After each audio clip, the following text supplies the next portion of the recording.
Campaigning for a seat in the EU Parliament means getting out and talking to the voters, and in Slovenia there are lots of potential voters at the market.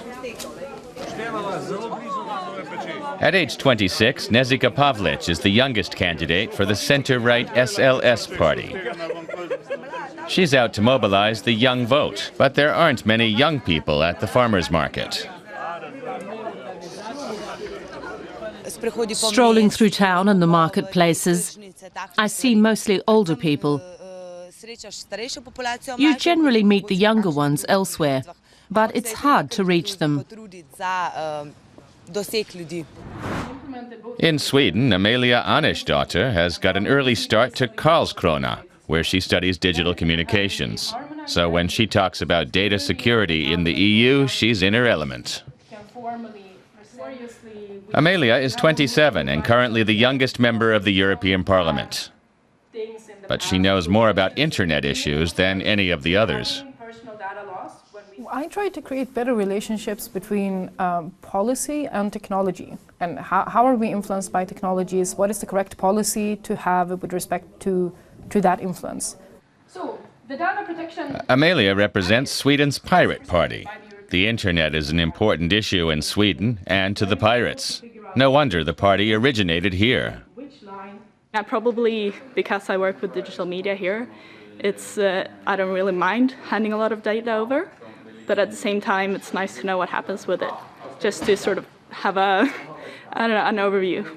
In Sweden, the internet is a jobs provider. 9 out of 10 communication students will find a job right after graduation. In Slovenia, young people are lucky to find any job at all, especially during the European debt crisis. Nežika Pavlić has been working for years at the youth club in her hometown and knows the problems young people face.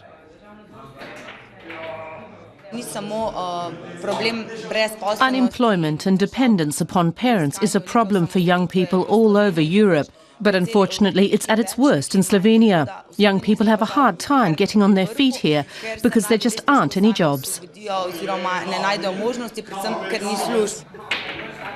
Young Slovenians tend to see politics as nothing but corrupt officials vying for money and power.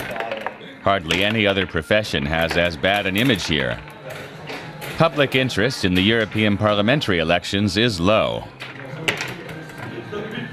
I don't like politics, so I don't pay much attention to that. The EU has to start doing something about this disenchantment with politics, or in 10 to 15 years, we're not going to have any active citizens left, whether in Slovenia or elsewhere. The EU can't work on that basis.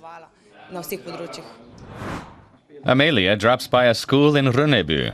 The kids start learning the basics of programming in the early grades, right along with their parents. As networked as Amelia may be, she doesn't connect with children well. Soon she finds a quiet corner where she can write emails.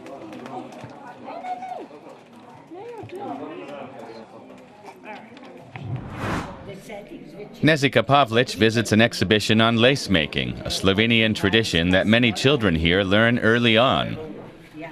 This is the candidate's 4th stop for the day, but she's genuinely interested. She's a good communicator. She originally studied law, but now she wants to go into politics, even though she knows her chances with this party are small. The year before, she served as wine queen. She learned to keep a tight schedule without losing her concentration.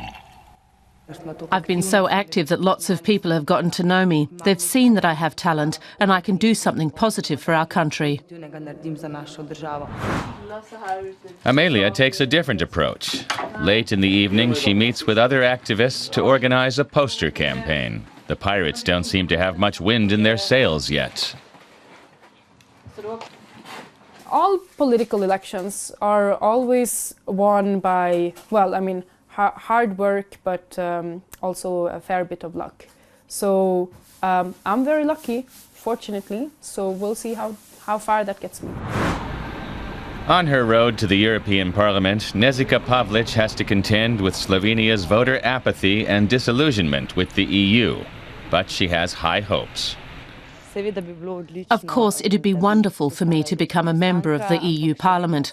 I'm still young, who knows? Maybe the dream will come true.